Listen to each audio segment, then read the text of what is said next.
Pali versions. Pali English version and Pali Devanagari version. Uravela. Thus have I heard. On one occasion the Lord was dwelling at Savatthi in Jita's grove, Anathapindika's park. There the Lord addressed the bhikkhus. Bhikkhus? Venerable Sir. Those bhikkhus replied. The Lord said this. Bhikkhus, on one occasion I was dwelling at Uravela, by the goatherd's banyan tree on the bank of the Naranjara river, just after I had attained full enlightenment. Then, while I was alone in seclusion, a course of thought arose in my mind thus. It is painful to dwell without reverence and deference. Now what ascetic or Brahmin can I honor, respect, and dwell in dependence on? Then it occurred to me. If my aggregate of virtuous behavior were incomplete, for the sake of completing it I would honor, respect, and dwell in dependence on another ascetic or Brahmin. However, in this world with its devas, Mara, and Brahma, among this population with its ascetics and Brahmins, its devas and humans, I do not see another ascetic or Brahmin more accomplished in virtuous behavior than myself whom I could honor, respect, and dwell in dependence on. Tf my aggregate of samadhi were incomplete, for the sake of completing it I would honor, respect, and dwell in dependence on another ascetic or Brahmin. However, I do not see another ascetic or Brahmin more accomplished in samadhi than myself. If my aggregate of panna were incomplete, for the sake of completing it I would honor, respect, and dwell in dependence on another ascetic or Brahmin. However, I do not see another ascetic or Brahmin more accomplished in panna than myself. If my aggregate of liberation were incomplete, for the sake of completing it I would honor, respect, and dwell in dependence on another ascetic or Brahmin. However, in this world with its devas, Mara, and Brahma, among this population with its ascetics and Brahmins, its devas and humans, I do not see another ascetic or Brahmin more accomplished in liberation than myself whom I could honor, respect, and dwell in dependence on. It occurred to me. Let me then honor, respect, and dwell in dependence, only on this Dhamma to which I have become fully enlightened. Then Brahma Sahampati, having known with his own mind the reflection in my mind, disappeared from the Brahma world and reappeared before me just as a strong man might extend his drawn-in arm or draw in his extended arm. He arranged his upper robe over one shoulder, bent down with his right knee on the ground, reverently saluted me, and said, So it is, Lord. So it is. Shugata. Bhante, those who were the Arahants, the perfectly enlightened ones in the past. Those Lord S, too, honored, respected, and dwelled in dependence only on the Dhamma. Those who will be the Arahants, the perfectly enlightened ones in the future. Those Lord S, too, will honor, respect, and dwell in dependence only on the Dhamma. Let the Lord, too, who is at present the Arahant, the perfectly enlightened one, honor, respect, and dwell in dependence only on the Dhamma. This is what Brahma Sahampati said. Having said this, he further said this. The perfect Buddhas of the past, the Buddhas of the future, and the present Buddha, who removes the sorrow of many.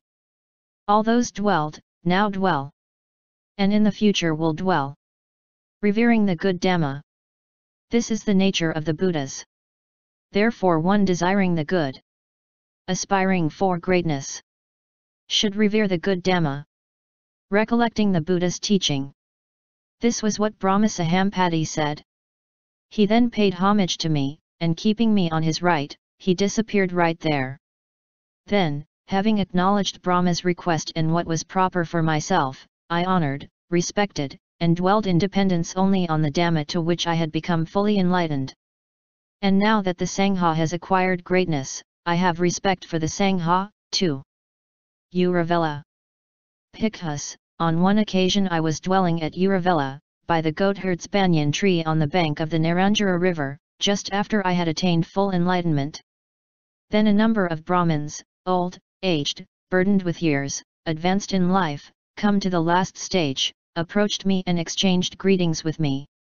When they had concluded their greetings and cordial talk, they sat down to one side and said to me, "We have heard. Master Gautama." The ascetic Gautama does not pay homage to Brahmins who are old, aged, burdened with years, advanced in life, come to the last stage. Nor does he stand up for them or offer them a seat.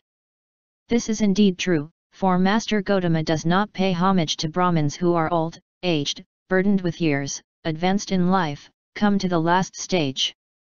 Nor does he stand up for them or offer them a seat. This is not proper. Master Gautama. It then occurred to me. These venerable ones do not know what an elder is or what the qualities that make one an elder are. Even though someone is old, 80, 90, or 100 years from birth, if he speaks at an improper time, speaks falsely, speaks what is unbeneficial, speaks contrary to the Dhamma and the discipline, if at an improper time he speaks words that are worthless, unreasonable, rambling, and unbeneficial, then he is reckoned as an unwise childish elder. But even though someone is young, a youth with black hair, endowed with the blessing of youth, in the prime of life, if he speaks at a proper time, speaks what is truthful, speaks what is beneficial, speaks on the Dhamma and the discipline, and if at a proper time he speaks words that are worth recording, reasonable, succinct, and beneficial, then he is reckoned as a wise elder. There are, bhikkhus, these four qualities that make one an elder. What for? Here, a bhikkhu is virtuous. He dwells restrained by the padamokha, possessed of good conduct and resort, seeing danger in minute faults. Having undertaken the training rules, he trains in them. He has learned much, remembers what he has learned, and accumulates what he has learned. Those teachings that are good in the beginning, good in the middle, and good in the end, with the right meaning and phrasing, which proclaim the perfectly complete and pure Brahmacharya. Such teachings as these he has learned much of, retained in mind, recited verbally, investigated with the mind, and penetrated well by view. He is one who gains at will, without trouble or difficulty, the four jhanas that constitute the higher mind and are pleasant dwellings in this very life. With the destruction of the taints, he has realized for himself with direct knowledge, in this very life, the taintless liberation of mind, liberation by panna, and having entered upon it, he dwells in it. These are the four qualities that make one an elder. The dullard with a restless mind, who speaks much chatter, his thoughts unsettled, delighting in a bad teaching, holding bad views, disrespectful, is far from an elder's stature. But one accomplished in virtue, learned and discerning, self-controlled in the factors of firmness, who clearly sees the meaning with panna, gone beyond all phenomena, not barren, discerning, who has abandoned rebirth and death, consummate in the Brahmacharya, in whom there are no taints. He is the one I call an elder. With the destruction of the taints, a bhikkhu is called an elder. The world. Bhikkhus, the Tathagata has fully awakened to the world. The Tathagata is detached from the world. The Tathagata has fully awakened to the origin of the world. The Tathagata has abandoned the origin of the world. The Tathagata has fully awakened to the cessation of the world. The Tathagata has realized the cessation of the world. The Tathagata has fully awakened to the way leading to the cessation of the world. The Tathagata has developed the way leading to the cessation of the world. Bhikkhus.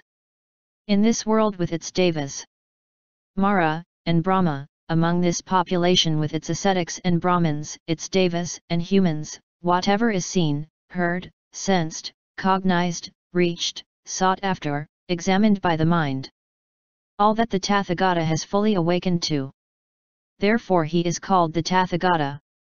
Bhikkhus. Whatever the Tathagata speaks, utters, or expounds in the interval between the night when he awakens to the unsurpassed perfect enlightenment and the night when he attains final nibbana, all that is just so and not otherwise. Therefore he is called the Tathagata. Bhikkhus, as the Tathagata speaks, so he does. As he does, so he speaks. Since he does as he speaks and speaks as he does, therefore he is called the Tathagata. Bhikkhus. In this world with its devas, Mara, and Brahma, among this population with its ascetics and Brahmins, its devas and humans, the Tathagata is the vanquisher, che unvanquished, the universal seer, the wielder of mastery. Therefore he is called Tyre Tathagata. Having directly known all the world, all in the world just as it is, he is detached from all the world, disengaged from all the world. He is the vanquisher of all, the wise one who has untied all knots. He has reached the supreme peace, Nibbana, inaccessible to fear. He is the Buddha, his taints destroyed, untroubled, all doubts cut off. Having reached the destruction of all kama, he is liberated in the extinction of acquisitions. He is the Lord, the Buddha. He is the lion unsurpassed. In this world with its devas, he set in motion the wheel of Brahma. Thus those devas and human beings, who have gone for refuge to the Buddha, assemble and pay homage to him. The Great One free from diffidence. Tamed, he is the best of tamers. Peaceful, he is the seer among peace-bringers. Freed, he is the chief of liberators. Crossed over, he is the best of guides across. Thus indeed they pay him homage. The Great One free from diffidence. In this world together with its devas, there is no one who can rival you. Kalaka. Thus have I heard. On one occasion the Lord was dwelling at Sakata, at Kalaka's park. There the Lord addressed the Bhikkhus. Bhikkhus. Venerable Sir. Those Bhikkhus replied. The Lord said this. Bhikkhus. In this world with its devas, Mara, and Brahma, among this population with its ascetics and Brahmins, its devas and humans, whatever is seen, heard, sensed, cognized, reached, sought after, examined by the mind, that I know. Bhikkhus.